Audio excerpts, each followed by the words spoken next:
June 1947, in the city of Tacoma in Washington State. After seeing a low-flying formation of donut-shaped UFOs near Maury Island, Harold A. Dahl was approached by a mysterious stranger in a black suit whom Dahl assumed was a government agent.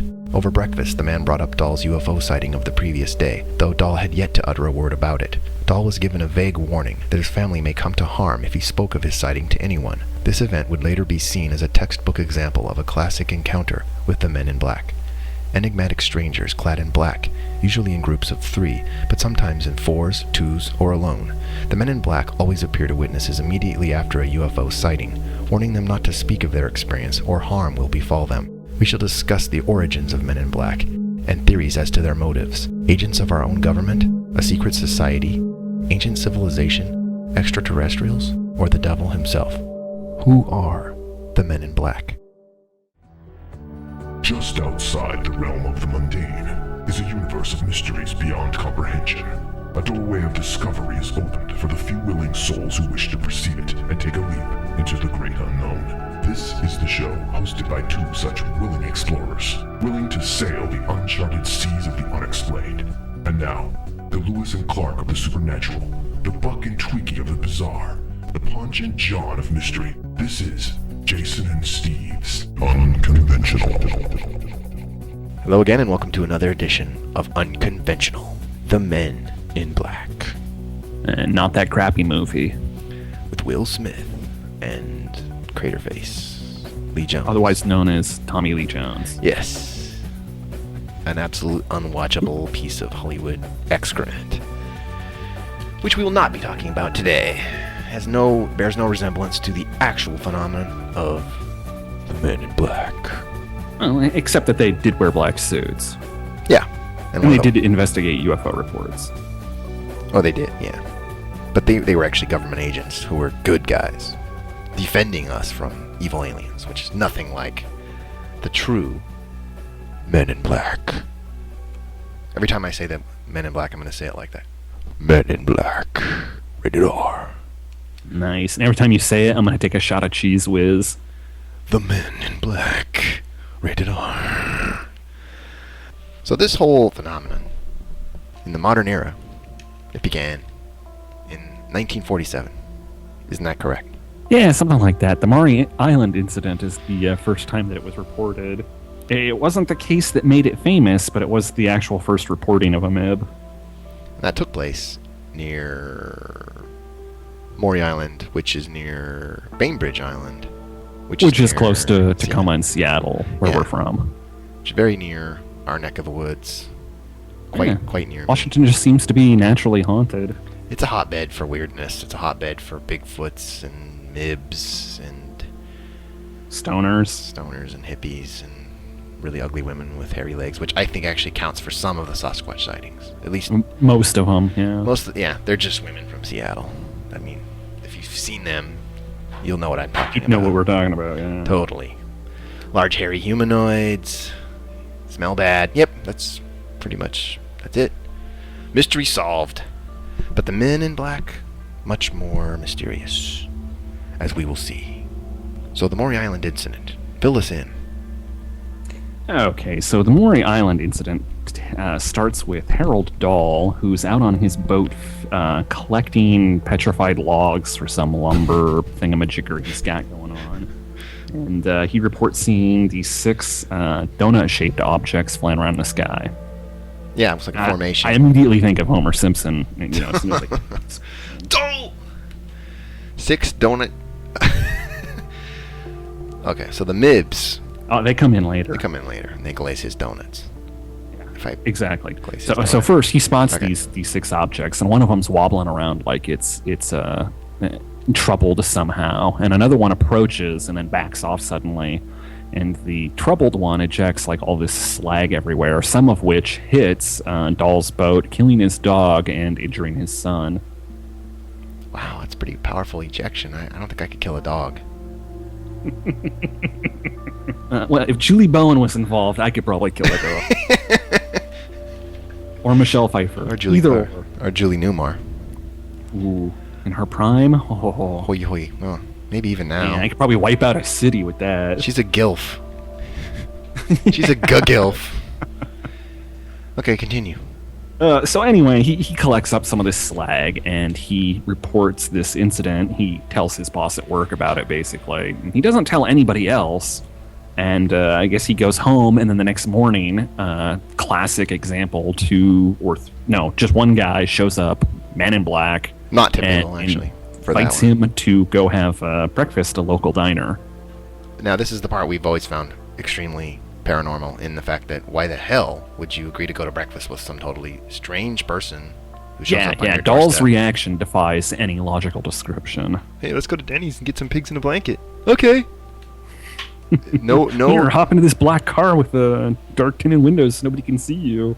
Yeah, there's no explanation as to why he agreed to go with this guy, who I would assume would have shown him some credentials to say he was an Air Force officer. Yeah, that is one of the things about Men in Black, is that when asked for credentials, they always have really impeccable credentials. Badges and ID that looks like the real thing. But always turns up to be falsified information. Always turns up to be bogus. I mean, even when they show really wacky credentials, like that they're from the Nation of the Third Eye, it still looks impeccable. Right. It's not like some photocopied Dragon Con badge. Which we used to do, by the way. Sad. Trip to the local Kinko's, bang, what do you know, we're all in. We're all in. Free to the Star Trek convention. Sad. Well, I guess it's less sad than paying full price to go to a Star Trek convention. I was just going to say. Yeah, okay, continue. Okay, so anyway, he goes to breakfast with this guy in a brand new black Cadillac. They go have breakfast, and during which the man in black tells Dahl what Dahl has seen, even though Dahl's only told one other person. Right. He brings it up as though it's common knowledge, and Dahl hadn't even told him. Which is quite disturbing. And typical of the MIBs. Or the MIB, actually, might be more proper. Yeah, and Dahl described this guy as being imposing, over 6 feet tall, wearing a black suit. Classic MIB description. But he doesn't describe him as being particularly thin, which... Well, he said he was imposing. I mean, I don't know, if you make a living hauling logs out of the water, you probably got some scrap to you. Yeah, that's true. So the guy was pretty dang big, apparently. So when does he glaze his donut? Wait for the story to get good. I think we're done with the donuts part. We're now onto the pigs in the blanket. Oh, that's right. They're at IHOP talking about UFOs. Okay, continue. That's correct. Okay. So, and basically, after explaining what Dahl has seen, I know that you saw blah, blah, blah yesterday, the man in black starts telling him that bad things could happen to him and his family if he continues to tell anybody about this event. Right. So, and that's another classic feature, is that they make vague threats that people who have seen something and the families of people who have seen something will run into problems if they don't keep quiet. Right. Bad things. They never say, we're going to kill you. They just say, bad things might happen to you. All right, continue. So anyway, Dahl pretty much just blows the whole incident off. His boss starts sending a story out to all these magazines that are interested in the event at the time. And after 3 or 4 months, one of the magazines decides it's going to send somebody out to interview him. Oh no, by the way, Dahl lived in Tacoma, didn't he? Mm-hmm. Yeah, this is Tacoma, Washington, which is 30 miles south of Seattle, Washington. It's the second largest city in Washington state. It's also where Jason grew up. Well, part of where I grew up. I grew up between Seattle and Tacoma. Go ahead. Who cares about that? Continue. Well, just that we have familiarity with. Yeah, I lived there. I lived real close to where all this stuff's happening. So the various UFO-related magazines at the time were given this information. Space Review magazine decides that it's going to hire Kenneth Arnold to go out and interview Mr. Dahl. And this is 3 months after Kenneth Arnold had reported his famous, saucers skipping across the sky. Yeah, near Mount Rainier, 1947. Also in Washington. Yes, he was a pilot who... He's the pilot that made the whole thing famous. Yeah, he pretty much ushered in the modern era of what we call now flying saucers. And the reporters at the time ran with his description of the objects that skipped like saucers on water, being thrown on water. You know how they would skip across the water if you were to throw a saucer. that's where the phrase flying saucer came from. It was from his description of this group of objects he saw near Mount Rainier, which actually were like crescents. They were like crescents. They weren't full discs. Kenneth Arnold decides to bring 2 FBI agents with him, and he calls the Air Force, and they decide that they're going to send 2 Air Force investigators up to all do like a big group interview with Mr. Dahl. Right. And so they have this meeting at some hotel in Tacoma, and Dahl ends up giving the Air Force officers a box of slag that, had fallen onto his boat. Right. And so far this hasn't been examined in a lab yet. It's just this metallic stuff. Right. So the Air Force guys are going to take this stuff back down to California with them. So they load it up on a plane the next day, and they take off heading for California, only to have the plane crash into the wilderness around Mount Rainier. Wow, killing them both and losing the plane for, 50 years? 50 or 60 years. Until it was discovered again in 2004 or something. Yeah. By a guy that had been looking for it for 20 years. Yeah, apparently this guy was kind of like us. Yeah, a nerd, basically. Yeah, the guy who he had not a whole lot going on in his life and spent it all. Obviously not. And, he was looking for UFOs or Star Trek conventions. Apparently. He probably chose wiser than us. Yeah. Continue.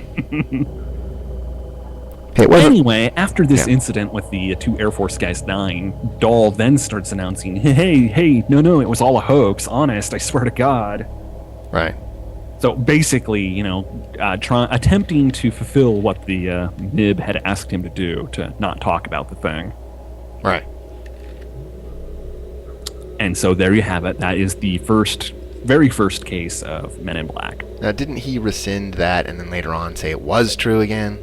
After a few years, he then changes his mind again and says, yeah, it was all true. Yeah, so that's important to note. But the weird thing about Dahl is that he also was part of the Lemuria madness that went on maybe 5 to 10 years before the UFO stuff. Oh, I didn't know anything about that. The whole Lemuria thing is, I forget what the guy's name is. Not Charles Fort. No. No. Not Gil Gerard. No. And not David Carradine. It's Fred Chrisman. Ah, Chrisman. Yeah, Fred Chrisman is this guy that just after World War II started writing these stories to, I think, Strange Tales back at the time, called I Remember Lemuria, about how he was part of a commando team in Indonesia that met this underground civilization, and they had all these wonderful battles with them. Oh, boy. Yes, and so Fred Chrisman was the boss of Dahl, and Dahl ended up writing to the magazine saying that he too had taken part in some of the commando battles with Lemuria. Commando battles with Lemuria. Yeah. Oh, Flash Gordon. Totally cheesy. Oh, no, exactly, dude. Totally Flash Gordon, only creepy with these Lemurians, kidnapping people from the surface so they can eat them and crap. So there we have it. There's the first reported case, and the witnesses are kind of almost shady. It's kind of just leaves it out there as unanswerable. It's weird, the Army crash. And of course, once they rediscovered the plane after sitting in the woods for 60 years, they were not able to ever find the slag that was supposed to have been transported with them. Right, which would have been totally broken down and been impossible to separate from all the other refuse at the time anyway. Well, even if they had the box of slag, it would have just turned out to be something totally common like aluminum, which is what usually happens when UFOs leave evidence of any sort. It always turns out to be some common terrestrial elements. Yeah, something that's no big deal at all. Right, which is a whole nother can of worms regarding UFOs. Weirdness on top of weirdness with the UFOs. Which indicate that they're not extraterrestrial at all. That, or so many of your neighbors are crazy for even making this crap up that half the human race is lying about it. Right. Which in itself would be a paranormal phenomenon worth investigating. Oh, absolutely. Yeah, mass psychosis like that would definitely be worth investigating. Either way, something weird's going on and it needs to be investigated, rather than just scoffed at like it's all a bunch of hokum.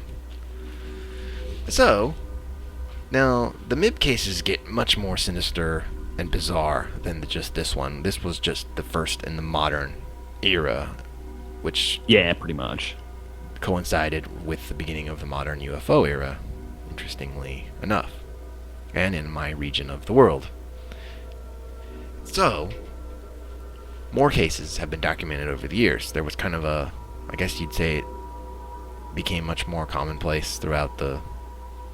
Right. Well, the case that kind of brought MIB activity into the mythology of UFOs, that made it famous for all the ufologists, was the Space Review magazine and Albert K. Bender. So Albert K. Bender is this guy that was interested in UFOs, and so he formed this organization called the International Investigation, or the International Flying Saucer Bureau. Moderately popular back in its day, back in the 40s and 50s. It publishes a magazine called Space Review, which, documents all these UFO sightings that they've investigated. Right. Anyway, in 1953, suddenly, Albert K. Bender makes this really cryptic announcement in Space Review that kind of touches on these points, that all the information about UFOs... the mystery of the flying saucers had been completely solved. Is that right? Yes, exactly. The mystery of the flying saucers had been solved. And that the solution to it was approaching its final stages. Yep. And that publishing more detailed info was not the proper method to take, and that the information given and the request not to publish had come from a higher source. Yes, a very verifiable higher source. And then there was a cryptic warning at the end that we advise those engaged in saucer work to please be very cautious. Sorry. Yeah. Which is so cryptic and weird, it almost sounds like some cult-like message. It is very odd and bizarre and cryptic. Or maybe this guy just ran out of money and wanted to, that too. Pretty much, pad his britches. He didn't want to admit that he was broke and the thing was going nowhere. I don't know. It's so weird and sudden. Right. So anyway, one of the reporters at the time, Gray Barker, basically he pressed this guy Bender about why he had closed it down for almost a year before Bender told him. And what Bender told him was that 3 men suddenly showed up one day and pretty much told him that he had to shut this stuff down or bad things were going to happen to him. Wow. And it's the classic example of, 3 guys in dark suits. They insisted very emphatically that he stop publishing. And Bender basically said that he'd been scared to death of him, was unable to eat for days afterward. I certainly would be pretty intimidated. So, based on this interview, on the information that Barker found out, he wrote a book called They Knew Too Much About Flying Saucers, and that was published in 1956. And it's the first book that details all this modern MIB phenomena. Now, since then, Barker's written a second book called I don't have it written down. They Knew Too Much About Flying Saucers is the one you mentioned. Yeah, there's another one called The 3 Men in the Flying Saucer or some crap, but I don't have the name written down because I suck. Yeah, that does sound right. The 3 men and the flying saucers, or something to that effect. Anyway, it turns out that Barker died relatively recently.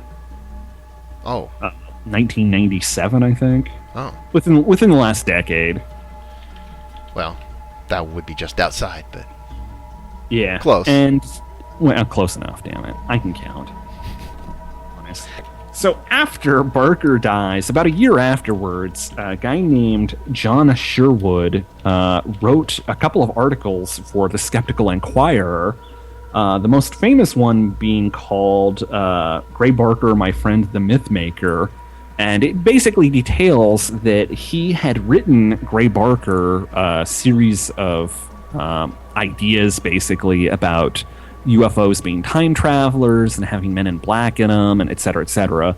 And Barker wrote back and told him, hey, don't just try to present these ideas, incorporate it like you've actually investigated this and that this is what's really happening.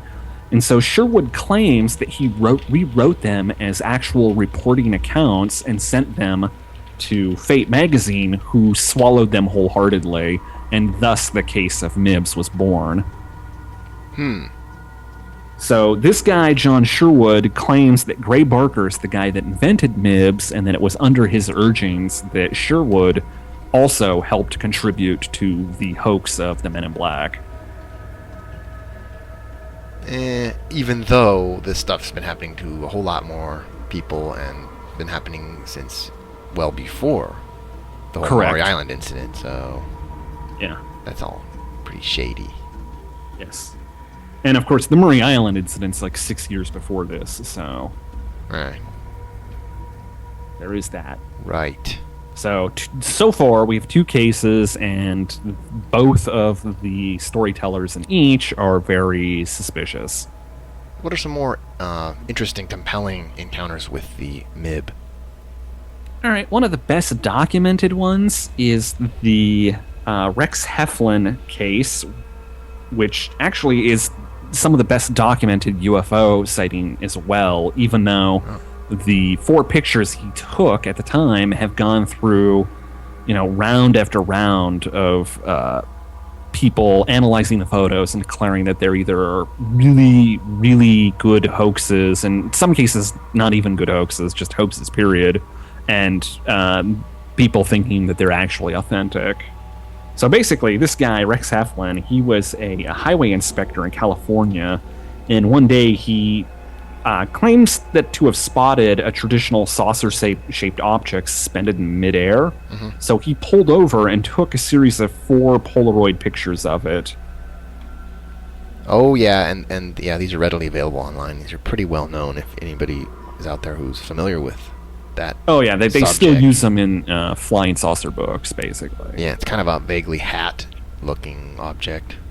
It has a raised area in the middle, and it kind of tapers at an angle, and then it has the rim around it, sort of like a hat.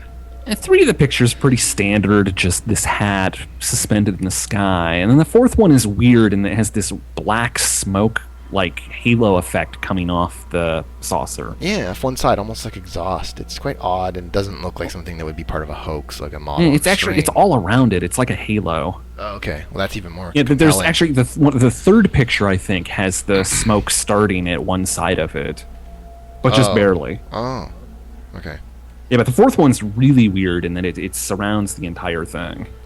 Well, it's quite rare because in general, daylight discs are much more rare than nighttime lights. For some reason, they're much more rare in UFO sightings. I don't know why that is, but lights in the sky are way more common. So these photos, I mean, this guy, he starts sending copies of the photos all over the place, and people are interested. Magazines are buying up these copies to publish in their, journals. And what happens is one day, 2 men claiming they're from NORAD come up to him and they demand the photos for investigation. I mean, they say they're from NORAD. They show credentials that say they're with the Air Force and part of NORAD. So Heflin decides to give them 3 of the 4 Polaroids that he had. Right. These guys, they take them and they pretty much never come back. So once the magazines where all these photos were published hear about this, they start calling the Air Force demanding to know who these 2 guys were that took these Polaroid pictures. And the Air Force says pretty much, we don't have any agents with those names, and we never send anybody from NORAD to investigate Heflin at all. Which could go either way. I mean, that's exactly what you'd expect the military to say if it was a super huge top secret project. Or they could have been actually telling the truth, and that they're as surprised as everybody else to hear that people from NORAD showed up and asked for photos. And judging from other experiences and other events, I would actually lean more towards thinking that NORAD was being honest. Yeah, and then after this, well, I don't know. I don't think there's any big conspiracy to cover up UFOs. So I'm kind of the same mindset that, the Air Force is being honest in this instance, because I don't know that UFOs pose any threat to the United States. Yeah, from what we've seen and read up on, we tend to think that the only cover-up might be that the government doesn't want us to know that they don't know any more than we do, because then that leads to instability. I would even disagree with that, because at the end of Project Blue Book, it says that 5% of their cases, they just don't know what they are. That's the government being brutally honest about the whole thing. That's true. But I mean, if they released, the radar reports and, all these things where they're tracking these things coming into our airspace, and yet they have no clue what they are or can do anything about it, that would be something you'd want to cover up. Potentially, I tend to think that it's more a cover-up of individuals. Like, I don't want anybody to know what a Phoebe was, that I couldn't identify these things, so I'm just going to erase them. Or I don't want to be ridiculed. Why should I get ridiculed? Or, sent to the psych evaluation wing or whatever. Yeah, so I think there's an individual conspiracy of people just not wanting to be ridiculed, so... Yeah, that's certainly true in the airline industry, is what I meant to say. Pilots tend to not want to report astronomy as well, according to Vallée. Oh, that's Jacques Vallée, noted paranormal/UFO researcher. Who got his start because he was in astronomy, and they took pictures of stars, and of course weird lights that show up on occasion, and other scientists just said, erase those, lest you be made fun of for reporting UFOs. Yes, Jacques was the model for that character, French researcher in Le Bout, in the film Close Encounters of the Third Kind. Le Bout. What's his name? Le Bout? It was. Le Bout. Le Bout. Really so pretty much after Heflin gives them the pictures, Project Blue Book and a bunch of other investigations come around, and they want the originals. He, of course, doesn't have the originals because these guys took them. Project Blue Book takes a look at the images, and because they only have photocopies, they think the whole thing is suspicious, and they declare the entire thing a hoax. Other investigations do the same thing. Some other investigations come along, and they say, no, we're not able to produce this exactly ourselves. And so this whole debate gets going on about, whether he lost the Polaroids so that there's no hard proof that that the images were faked, and it's hard to tell because with Polaroids you don't actually have a negative, you just have the original photo. Mm-hmm. And it basically just opens up this whole chaotic can of worms. Right. Nothing new there. We always seem to have that be the scenario. Anyway, about 2 years after this, a guy from NORAD shows up again, and basically this is a guy from the Space Systems Division, System Command. And the entire reason that Rex Heflin talks to this guy is because that's the name of the organization that Project Blue Book sent to investigate the original photos. So now the MIBs aren't just coming saying they're from NORAD, they're saying they're specifically from this agency that already investigated the pictures. Wow. Well, okay. And so this guy is in there interviewing Heflin and says, so did you want your Polaroids back? And Heflin is like, there's already been too much controversy. I'd rather just not see him again. To which this man in black looks and sounds totally relieved. Like, oh, thank God, I don't have to do that. He then starts rambling on about the Bermuda Triangle and then just gets up and leaves. So random. Yeah, which really isn't the type of behavior you'd expect from anybody from NORAD to begin with, or the Air Force or whatever. Or from the regular, rational or public from McDonald's, at large. For God's sake. McDonald's, yeah. The typical MIB, again, is that they'll get sometimes erratic, irrational, disjointed in their speech. Yeah, so Heflin's kind of surprised by this guy's behavior and follows him to the door, and he watches this NORAD guy get into a brand new black car, Cadillac. Of course. And yeah, he described a violet glow inside it, like there were instrument panels below where he could see that were filling it with strange light. Which is really interesting because many MIB witnesses claim the same thing. The same type of cars and the violet glow. Right, and while this is going on, he also said that his FM radio started going on the blitz with weird pops and crackles and crap. Also, by other witnesses, has been described as well. So these are all repeating themes that we see over and over. And usually with witnesses that have never even heard of Men in Black before, so it seems odd that they all pick up on these things. Right, right. Unless there's like some subconscious psychic phenomena thing going on. It's there's too many variables, too many factors in this whole rabbit hole, topsy-turvy world of the paranormal. Yeah, creepy. Then we get on to there's a few more cases worth noting because they're just so interestingly bizarre and downright creepy. Ah, yes. This next one has what we call a high Oz factor. Oz factor was invented by a British author named Jenny Randalls. She invented it in 1983 to describe what she said many UFO and paranormal witnesses describe as a sensation of being isolated or transported from the real world into a different environmental framework where reality is but slightly different, as in the fairy tale land of Oz. Oh, that's just like the last election. I've totally experienced that. It's the most bizarre, surreal sensation. Yeah, I totally know what you're talking about. Oh yeah. So this next case is like I said, high Oz factor. It's just bizarre from start to finish, and I really can't make any heads or tails of the thing. But we have Dr. Herbert Hopkins. He's a 50-year-old doctor and hypnotist. He's consulting on a UFO teleportation case in Maine. Basically taking witnesses and hypnotizing them to see if they can get any more details out of them. Wait, you said teleportation case. Yeah, I don't really know much about the case itself. So just a sighting, or... who knows? More weirdness involved. Okay. Well, teleportation. Anyway, he's at home one night, and his wife and children are away for the evening.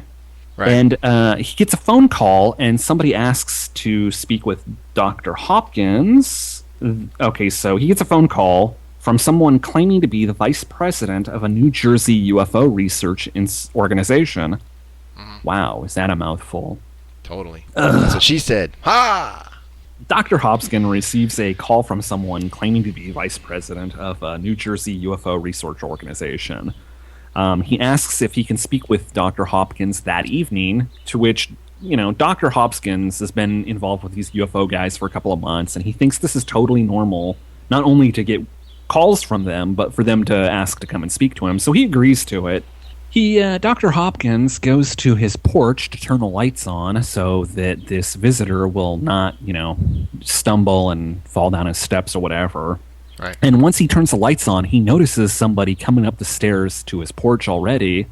And he opens the door and looks out, and he thinks it's odd that this guy is already on his steps, since there's like no place where he could have made a phone call. And this is back in 76 before they had cell phones. So there's like literally no place that this guy could have made a call and then been coming up the steps already. Very odd. He invites him in, and I guess they start talking. And he immediately notices the dude is seriously odd looking. Yeah, he has an immaculate suit, like with pressed creases and the whole bit. But Hopkins described him as looking like an undertaker right off the bat. So all black, white suit, pasty white skin. White shirt and black suit, yeah. Pasty white skin. Creepy. When the man in black removes his hat, the doctor notices that the MIB is completely hairless, including his eyebrows. Creepy. Yeah, and he describes the skin as not just pale, but dead white, with bright red lips. Now, during the course of their conversation, the man in black brushes his lips against a suede glove, which leaves lipstick on the glove. Which, by the way, is odd to be wearing gloves. As well. Well, I think Undertaker, the lipstick's the big well, there. Yeah, but the gloves unless you too. live on Capitol Hill. I mean, basically, Michael Jackson came into his place, which would be really weird. He wasn't wearing, like, sparkly socks, though. Yeah, that's nice. He brushed his lips against a sparkly glove. And then grabbed himself. Ooh! Mechanically. And then he moonwalked across the floor. Which defies gravity. So this is really creepy. This Undertaker-like guy is in his place. So the doctor's getting more and more creeped out by this whole visitation. And then at that point, the MIB decides to tell him, hey, I know you've got 2 coins in your pocket. Why don't you pull one of them out? Which is creepy. And then he does. So the doctor does, and the man in black tells him to put it in his palm and to stare at it for a second. The doctor does so, and he described the coin as losing focus and then just disappearing. To which the man in black then said, neither you nor anyone else from this planet will ever see that coin again. Yeah. At that point, I would need to change my underwear. Yeah, I was just going to say I'd be doing my own magic trick, and it would be dropping heavy loads all over my pants. I'm serious. At that point, I'd be like shooting diamonds out my butt, man. The sphincter factor would be incredibly high. Then at this point, this is when it starts turning your typical MIB encounter with the man in black vaguely suggesting that the doctor should destroy all his tapes, otherwise bad things will happen to him or his family. And coming from Michael Jackson, who made a coin vanish right in front of my eyes, I would take that pretty seriously. I don't know. The way you describe it, it sounds almost humorous. Well, it's not. I'm sure it's not humorous at all. I mean, I think it's creepy as hell. And no, he doesn't look like Michael Jackson, other than that he's very pale and has red lipstick. Don't know. He could now, which would actually be worse than some of the images I had in my head. Now, the guy also was... Didn't he report that this MIB had creepy, robotic kind of movements to his body? Weird gait. Yeah. So after the coin disappearing trick and the vague threats, the man in black starts acting more and more erratically. Oh, yeah. Moving more robotically, like you described. And slowing down. Exactly. Sluggish. And then he finally just gets up and says, my energy is running low. Must go now. Goodbye. And then staggers to the door like he's having trouble standing upright. Mm-hmm. Then he has like serious troubles navigating down the stairs of the porch. And then he goes around a corner into some bright lights. So the doctor just thinks that his car is parked around the corner there.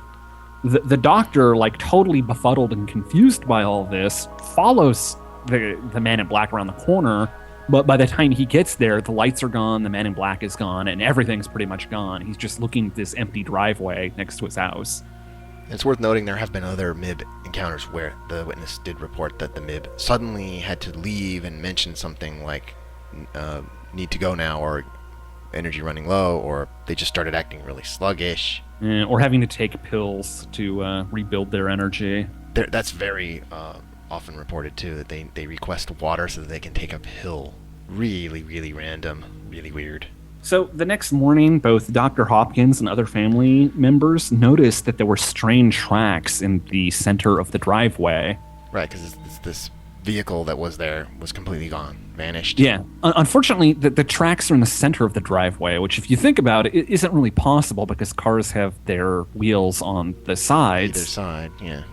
So there are these weird marks dead center in this driveway, and then by the end of the day, they just vanish. Creep-a-roni. Yeah. Basically, the doctor agreed with you and ended up erasing all his tapes. He was just totally shaken by the whole thing. Yeah, I would probably do that. I honestly, I can't say I blame him. I mean, I would just have a short guy in a plaid leisure suit show up and do that coin trick. Without the lipstick and all that Michael Jackson stuff, and I would probably erase everything. I don't know. Even a couple of old, little old lady Jehovah's Witnesses coming in and doing that would freak me out. But you add all the Undertaker robot stuff, and yeah. It just creepified from start to finish, definitely. Totally eerie, disturbing, creepy, weird.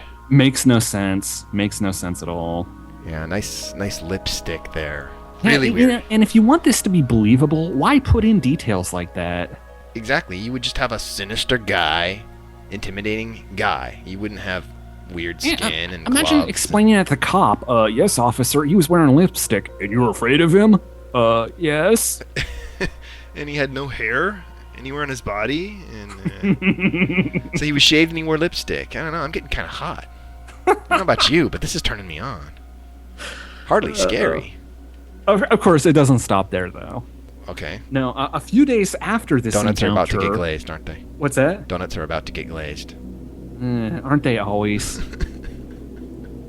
Oh, I'm sorry. This is in Capitol Hill in Seattle. So anyway, a few days after this, Dr. Herbert Hopkins' daughter-in-law, Maureen, receives a phone call from a man who claims to know her husband, John, and who asks if he and a companion can come over and visit. Oh, yeah. So Maureen agrees, and she sends her husband John out to get these people at a local fast food restaurant. Oh boy, yeah. This one is the really whack. Just does not make any freaking sense whatsoever. Not at all. So John brings these people home. It's a classic Man in Black, except this time he's got a companion, a woman. Both appear to be in their mid-30s and wore curiously old-fashioned clothing. The woman looked particularly odd. When she stood up, it seemed that there was something wrong with the way her legs joined at the hips. Ugh. Yeah, that's not good. I wish they would describe it more, but just not having it described more clearly makes it more creepy, because then my imagination just starts running. I'm trying to picture legs not joining the hips properly, and it's just not computing. Yeah, they also described that both of them walked with very short steps, and they leaned forward heavily as if they were frightened of falling. Weird. They sat awkwardly together on a sofa, while the man asked a number of detailed personal questions. I mean, like, really personal questions. You know, what did you guys watch? Do you guys watch TV much? What do you read? What do you guys talk about? And the whole time he's asking all these personal questions, he's like pawing and fondling his female companion. Nice. Not only that, but he's also asking John if this was all right and whether he was doing it correctly. So, you know, hey, you don't mind if I'm groping my babe here, do ya? And by the way, am I feeling her up correctly? Oh, boy. I mean, honestly, it sounds like one of my dates at 14, to be honest. Yeah, that's... Now, at some point, John leaves the room for just a moment, and at that time, the Man in Black tries to persuade Maureen to come and sit next to him. He also asks her some really weird questions, like how she was made, and whether she had any nude photographs of herself. Oh, boy. So then John returns, and I guess the conversation's probably spiraling downwards at this point. Like, the two normal people are completely creeped out of their heads. Suddenly, the woman, stranger, just stands up suddenly and announces that it's time to go. She needs to leave. The Man in Black also stands, but he doesn't make any effort to go anywhere. He's just standing there. So he's like standing in the path of the woman to get to the door, and she can't figure out how to get around him, so they're just both standing there in this awkward silence for a while, and then the woman says, I can't move him, will you move him so that I can go? Weird. And then suddenly the man turns to leave, and the woman follows him, and at this point they don't walk in any curved paths. They walk in straight lines and right angles all the way to the door. Which is almost like a cheesy Shields and Yarnell robot mime Yeah, completely. Like, let's be robotic. And then they leave without even saying goodbye. But, honestly, at that point, who can blame them? And that wouldn't even seem odd anymore after all the other stuff. The feeling up and the robot stuff. Yeah, the creepy, do you have nude pictures? Not good. I don't even know where to go to begin trying to make that have any kind of logic to it. Yeah, and once again, if you want to be believed, why make something so incredulous up? Yeah, I would be very hesitant to describe all that. People would just think... Unless it's like some evil, sinister psychological experiment to just see how much UFO people would swallow whole. As a part of a disinformation, psychops kind of a thing. Yeah, or if you're just curious to see how daft and how much these people will accept. Hard to say. Yeah, very hard to say. And really creepy, though. Yeah. The physicality of them, though, gives me the willies. Just the legs not joining the body correctly, the weird robotic movements, the weird gait, the weird... And we didn't touch on the speech mannerisms, the strange vernacular, the strange meter of their speech, which is often reported almost like a automated phone system. Isn't that true? Huh. Like their speeches just has strange pauses and strange meter. Yeah, actually Keel talks about that a lot with Indrid Cold. John Keel? Yeah. Ah, yes. author of The Mothman Prophecies and numerous other books, now available at Amazon.com and fine retailers. Continue. So that's pretty much it with that case. There's another incident with John Keel that comes to mind. Back in 1967, John Keel got a interview with one of the Pentagon spokespersons that was helping on Project Blue Book. And over the course of their interview, the Air Force officer made this statement: mysterious men dressed in Air Force uniforms or bearing impressive credentials from the government agencies have been silencing UFO witnesses. We've checked a number of these cases, and these men are not connected with the Air Force in any way. We haven't been able to find out anything about these men, but by posing as Air Force officers and government agents, they are committing a federal offense. We sure would like to catch one. Unfortunately, the trail is always too cold by the time we hear about these cases, but we are still trying. So Project Blue Book knows about the Men in Black, and they're hunting for them just as hard as any of the ufologists are. That's very interesting and troubling. Oh, yeah. And really, the last case I have about Men in Black is an interesting case with a professor of humanities and folklore named Peter Roshowicz. He was a professor at New York's Juilliard, and he had been visiting the University of Pennsylvania when a companion of his advised him to take a look at some books on UFO abductions and encounters, because they bared a striking resemblance to folklore tales of encounters with fairies and fey creatures, I guess. Right. This guy was a total agnostic at best. Yeah, I'm not. Yeah, exactly. God, if you mean in the UFO front, it sounds from everything I've read that he hadn't really ever given it much thought. Yeah, he didn't really believe in it or disbelieve so he's in it in yet. The University of Pennsylvania library reading some of the books that his friend suggested when, out of the corner of his eye, he noticed a pair of really scuffed black shoes and, black pants. And he looked up, and there was a man in black, staring intently out the window at the table next to him. The man in black then suddenly sits down at the table across from him as if he were a marionette with all his strings cut, just bang, sits down immediately. Kind of falls in a heap, collapses in a heap into the chair. Yeah, exactly. Roshowicz described the guy as being about 6'1", but only weighing 140 pounds, being really gaunt and really pale. And his suit looking like he slept in it for 2 weeks. Which is correct, yeah. Opposite from what you usually hear about them having immaculate suits. Well, that's another weird thing. It's like it differs from person to person. Sometimes it's out of date. Sometimes it's made of really weird materials. Sometimes it's pressed perfectly. Yeah. It's just all over the place. Really out of style or ahead of style sometimes. Yeah. So this guy sits down in a heap, and then he asks Roshowicz, what are you doing? And Roshowicz explains, I heard that some of the UFO encounters are a lot like fairy tales, so I'm just kind of reading through to see how much they are similar. Credit. Anyway, the man in black asks Roshowicz if he believes in UFOs, to which Roshowicz, says he doesn't really know. He's just researching this one aspect of them. And the man in black kind of freaks out. He gets really irate and starts screaming that UFOs are the most important fact of the century. Yeah, what do you mean you don't believe in flying saucers? Yeah, this is in a university library, by the way. Yeah, and he's hysterical. He's yelling. This guy's freaking out and yelling. Yeah, so Roshowicz is trying to calm him down, and I don't know how. I don't want to know how. I don't want hugs or whatever were involved. Yeah, they don't say. He tries to make him chill.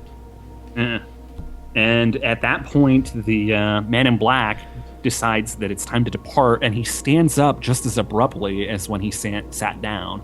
So now he's like a marionette with the strings attached, and somebody's just yanked him up out of the chair. Anyway, the man in black says, "Go well on your purpose," which is very, very odd to... Farewell.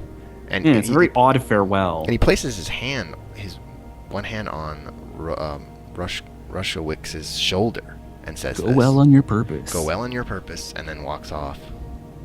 Yeah. And to which Roshowicz doesn't initially think a whole lot of the encounter, but then as he's sitting there, the weirdness of it all just comes rushing in. And he gets downright terrorized. He has a panic attack, he essentially. gets totally creepified. Which I can understand. Pretty much freaks out, and he gets up, and then he notices odd things about the library. Very uncharacteristic things, like the fact that nobody's there. And this is a very frequently used library with many graduate students studying. Yet, now there's no one there. And then he notices that the front counter where the librarians normally always are, is completely vacated. And then he notices that the security guard at the front entrance is not there. Basically, nobody's there. Which only makes him more afraid, because it's just totally abnormal that nobody's there. It never happens. And he goes and returns to his seat to just calm down and catch his breath and try to regroup. Yeah, after about an hour of doing that, he looks up and everything is returned to normal. People reading at the tables next to him, the librarians are back, the guard is back, everything is as if nothing had ever happened. And this case brings Mr. Roshwick's full throttle into the realm of the paranormal. After that, he becomes an expert on UFO encounters. Yeah. And I guess he still does speeches about it to this day. Yeah, he lectures on this subject. And he has some interesting theories as to the origins of it. Yeah, very interesting theories. And somewhat convoluted and involving Jungian psychology and collective unconscious and all sorts of convoluted stuff that we don't really want to get into. There is another interesting thing about the MIBs. There's a interesting book called Mothman, The Facts Behind the Legend by Jeff Wamsley, whose parents were one of the first witnesses of the Mothman. And we have our show about the Mothman. If you haven't already listened to it, I recommend it. But Men in Black were heavily involved in the Mothman case, and Men in Black were crawling all over Point Pleasant, West Virginia during this whole Mothman circus of weirdness of the paranormal, and intimidating, frightening, disturbing, and otherwise creeping out the residents of this town. And John Keel, the paranormal researcher and author, was in the town quite frequently during this time and spending a lot of time getting to know these witnesses, even staying in their homes on occasion overnight. He noted that these MIBs were sometimes even invading the homes of these people, like showing up almost like an apparition, in places where they wouldn't even be able to physically get into. And it's not elaborated on in the book at all, or in Keel's writings. He completely glosses over this interesting point that the witnesses claim that he recommended they put crucifixes in their bedrooms to ward off the Men in Black, and that it worked. And I find that really interesting, because it's the first time I've seen that mentioned was in this recent book. Would it be interesting if Men in Black were responsible for the start of vampire legends? It seems like there could be a connection. I don't know. And the witness mentions that they thought that the Men in Black were interested in abducting children under the age of 6 who showed signs of high intelligence. And for what purpose they wanted to abduct them isn't fully elaborated on. Creepy. That they could use them for some purpose. I don't know. And of course this goes into the whole fairy lore from the Middle Ages, where, children were abducted. Oh yeah, the Pied Piper. Yeah, the Pied Piper, which really sounds more like... the long version of that story is really creepy. As many fairy tales do have sinister origins from the Dark Ages. Oh no, the Pied Piper is like your classic MIB encounter. He comes and he takes all the rats, and then the town decides not to pay him, so he comes back and takes all the children, and they literally all disappear. And then a few years later, one of them is found wandering the woods, disoriented.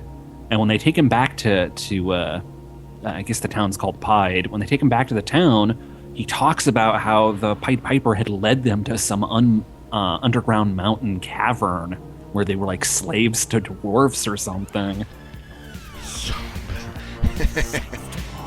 Not like as in Thailand slaves. No. We're talking hard labor. Yeah, I instantly start thinking of that soft cell song. Yeah. Sugar and spice, luring disco dollies to a life of vice. Yeah, creepy, pervy, but that's interesting, and I find very sinister and not a laughing matter that Christian symbolism is brought in and that it wards them off. That just seems to indicate for sure that these guys are up to no one of those good. Things that, how much faith do you have in whatever symbol you're using? Well, it worked, and the fact that Keel recommended it I found interesting, because Keel is totally non-religious. Yeah, but he may have suggested it because he saw that they were religious. Could be, absolutely. It's not elaborated on. That's what I find a little bit frustrating in this case. There's these interesting tidbits. It's always the frustrating thing when reading Keel is he goes off on so many weird tangents that he never fully explains whatever the hell he's talking about. Right.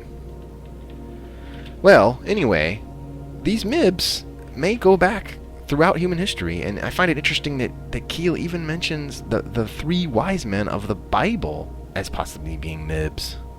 Huh. You have three men who, by the way, we haven't mentioned this, that often a description, not always, but often, and seemingly more common description, according to Keel, is that the MIBs look vaguely Asiatic, have olive-colored skin, high cheekbones, black hair. Wow, three kings of the East. Yeah, they're these Asiatic kings who are never described where they came from. They just show up because they followed a star to see this newborn Messiah, and then they magically vanish, and there's no accounts in history of whatever kingdoms they came from accounting this journey that they took. You would have thought there would have been some sort of scribe taking down accounts of this in their own countries of origin. There's nothing. These guys show up from who knows where, and then they vanish. And there are three of them, which is classic. So I don't know. Just an interesting note. But there were the black men, right? From what time period was that? Oh, medieval. Yeah, they were actually called the Black Men, and they even had skin that was black, though. And we're talking jet black, not African black, but totally black. Skin and clothes. And these guys went around in black carriages, didn't they? Sometimes. So, the Men in Black, very compelling, very bizarre. And the physical descriptions seem to be very pasty, pale. And in the Mothman case, witnesses consistently said that they had translucent skin, very pale, where you could see the veins underneath their skin, which is totally different from the olive, heavily tanned, complected MIBs that you hear a lot about from other witnesses. So it seems to run the gambit. Who knows? Maybe we're talking about two separate groups of beings. I just don't know. From gypsy-like to Asiatic to pasty Michael Jackson, it just runs the gambit. To anorexic to short and stocky and swarthy. I don't know. But they're always very creepy. That's the one consistent thing. Creepy and just illogical. The motives, unknown. Origin, unknown. And, of course, some of the explanations for what the Men in Black are also either really lame or really weird. Well, you have the Kings of the World myth. Oh, yeah. That there's a underground secret world within the center of the earth. And these guys come out of the center of the earth. What, from the North Pole? Holes in the North Pole? It's a couple of different places. North Pole, South Pole, and then Tibet. And that all those holes lead to places like Shangri-La, Shambhala, Agartha. Burien. Yeah, Burien. New Jersey. It's weird. And that's also where the that whole notion of Nation of the Third Eye comes from. That's another interesting point, is that some witnesses mentioned that these beings actually claimed it to be of the Nation of the Third Eye, and that their cars, black of course, Cadillacs and what have you, had that insignia on the door of the car, as well as the purplish glow inside, which is very consistently reported. But the insignia, meaning the triangle with the eye in it, as you see on our dollar bill, the Masonic symbol, Yeah. So it's a Mason conspiracy. It's a Masonic conspiracy. It's just not, there's not enough consistent data to really make any kind of a judgment call on this, other than that it's creepy and bizarre. Yeah. Well, and then there's the Roshawicz explanation that MIBs take the place of, they step into the shoes that angels and demons once occupied, and that it's all folklore related, and that there are like certain themes that we have like hardwired into our brain that we just keep replaying over and over, no matter what age we're in. But for him, then you would say it'd be like almost a genetic, like the god part of the brain. Yeah, exactly. Like there's definitely a spiritual side to people, but scientists debate on whether it's an actual spiritual thing or it's just some sort of misfiring of neurons that make that feeling. Yeah. And so this could just be some like flaw in our brains that makes us hallucinate, weird fairies and aliens and crap. Hey, it's as plausible as the Kings of the World myth, honestly. Yeah, it sounds a little, to me, that explanation just doesn't gel with my own experience. One, I don't know of. I guess I don't know. Yeah. And of course there's the nuts and bolts government conspiracy. I tended to have trouble with the explanations that try to tie everything down to something biochemical and physical, because that tends to be the hardline materialist viewpoint, that there's nothing spiritual or beyond the physical. That tends to be that mindset that goes along trying to explain things in those terms. And I have a lot of trouble with that. I have difficulty with that too, because Asimov once said, not only is the universe stranger than we imagine, it's stranger than we can imagine. And I tend to agree with him. I think that there's just going to be stuff that we encounter that is going to be so outside our realm of perception that it will just be unfathomable to us. Just as unfathomable as your iPhone would be to a caveman. Yeah, just or a cockroach or something. Yeah, just magic. Absolutely. It just becomes magic to us. We're so below that level that we can't begin to wrap our heads around it. There are other theories, too, about what these are, and the nuts and bolts government conspiracy is always fun. Yeah, which to me is also about as hard to believe as the totally biochemical explanation. No, I tend to agree with you on that. I mean, the thought that especially the U.S. government could have a conspiracy so vast and complex and perfectly flawless just doesn't make any sense in light of the 3 hours I spent at the DMV trying to get my license last time. Yeah, in light of how they're handling so many other things so efficiently. Yeah, the government being responsible for all of it. I mean, the government being efficient at something that big is just... When I see it, I'll believe it. Yeah, pretty much all I see from the government is amazing ineptitude and the left hand not knowing what the right hand's doing, and just total lack of any kind of ability to organize anything that well. And let's just add a psychological component to this too. The very people that you would need to all march lockstep and keep silent and selflessly sacrifice themselves if things went wrong are not the people that would be willing to keep silent if things went wrong. I mean, basically, you're talking about a group of people that are motivated enough to break laws left and right and keep quiet about all this stuff. The mafia shows, those are the last guys to keep quiet when the chips are down. True. So really what we're saying is, our personal opinions on this is that it's flat out paranormal. It's not a government conspiracy, and they're not aliens from another planet. And they're not just plain figments. Well, we haven't even gotten to the aliens one. Although I do think Jacques Vallée had a very interesting speculative point in his book, Messengers of Deception, in which he said that government agencies may be hoaxing UFOs to give the impression that they can then cover them up and that they're more competent than they actually appear to be.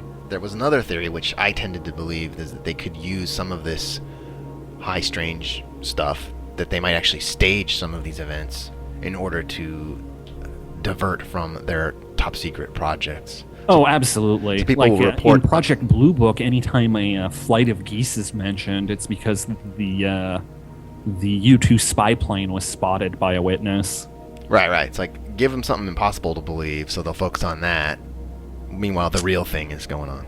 Exactly. And not only that, discredit witnesses at the same time. Oh, those kids, they saw another crazy flying saucer. More swamp gas and too much to drink. Yeah. Meanwhile, they're throwing the black tarp over the U2 so nobody actually notices it. Right, so there could be that going on in as well.